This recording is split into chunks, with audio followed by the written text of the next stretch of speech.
À côté, c'est un quart de temps pendant que je chante en permanence. Il doit s'y passer là, il doit passer dans le micro.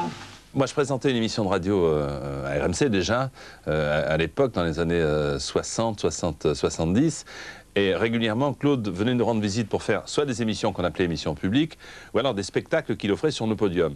Et en plus de cela, j'ai présenté pendant 4 ou 5 ans, 4 ou 5 années de suite, les fameuses tournées d'été.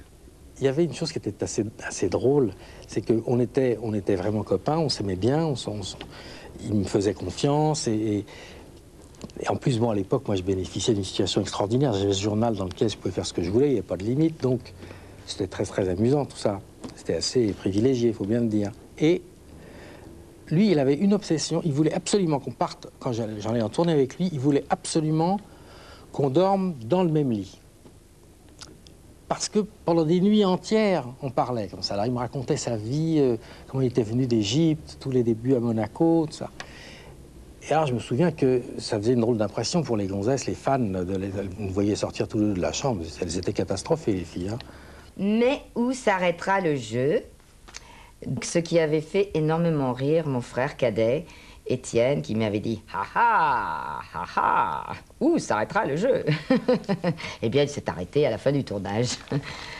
C'était une Cendrillon terriblement moderne. C'était un scénario de Françoise Dorin, une musique de Georges Garvarens. Et c'était Cendrillon qui était très riche, qui allait tout le temps au bal et ça l'ennuyait à mourir. Elle ne rêvait que d'une chose, c'est mettre un jean et des tennis pour aller écouter son idole, qui était Claude François, à l'Olympia. Vous partez déjà? C'est un garçon qui aimait les femmes. Hein. Vraiment. Or, il lui a été fait une réputation parfois sulfureuse d'homme qui avait vécu quelques aventures scabreuses. Et il ne comprenait pas ça. Ça le mettait hors de lui. Qu'est-ce qui faisait qu'il était devenu la cible de ce type de rumeurs? Et ça, il ne pouvait pas se l'expliquer. Il en était pas au bord des larmes, parce que c'était un rageur. Mais ça lui gâchait la vie. Et ça, on en a parlé 1 ou 2 fois, on n'en a plus jamais parlé. Et là aussi, je lui disais, c'est la rançon de la star.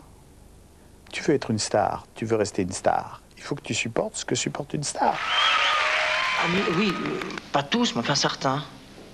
Amis, c'est lourd, amis, c'est grand. Ami est une chose, est un mot que je ne veux pas tellement utiliser dans cet univers-là, parce que c'est mêlé au succès, à l'intérêt, aux situations qu'on a. Moi, je dirais comme Gabin disait sur le tard de sa vie, l'amitié, je ne sais pas ce que ça veut dire, moi je ne connais que l'estime. J'aime beaucoup cette phrase-là, et en fait, voilà, j'avais de l'estime pour lui parce que je voyais bien d'où il était parti. En plus, bon, avec moi, il était adorable, c'était un type très gentil. Bon, il est vrai que je crois que si je veux être lucide, il faut bien dire qu'il était plus facile d'être son ami, son copain, que son employé, hein, parce qu'il était un peu fatigant. Il était chiant. Il faut bien dire ce qui est. Mais je le dis encore une fois, je précise, non pas méchamment, mais d'une façon très affectueuse, comme on le dit de quelqu'un que l'on aime beaucoup. Il était exigeant. Exigeant, mais à l'extrême, ça en devenait pathologique. Hein. Guy, tu m'as pas répondu. D'où entre-t-il? Elles sont ouvertes, les portes?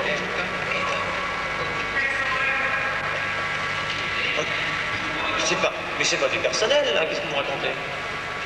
Toutes les portes sont ouvertes. Il n'y a que ça. Alors tout va bien. Ils sont nombreux chez vous, hein, contre la nombreux. C'est une armée.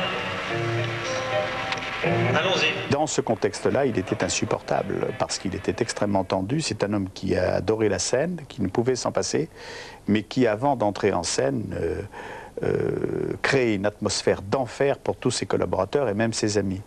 Or, autant ses collaborateurs pouvaient l'accepter, autant moi, qui n'étais pas partie prenante de ce milieu, je ne l'acceptais pas.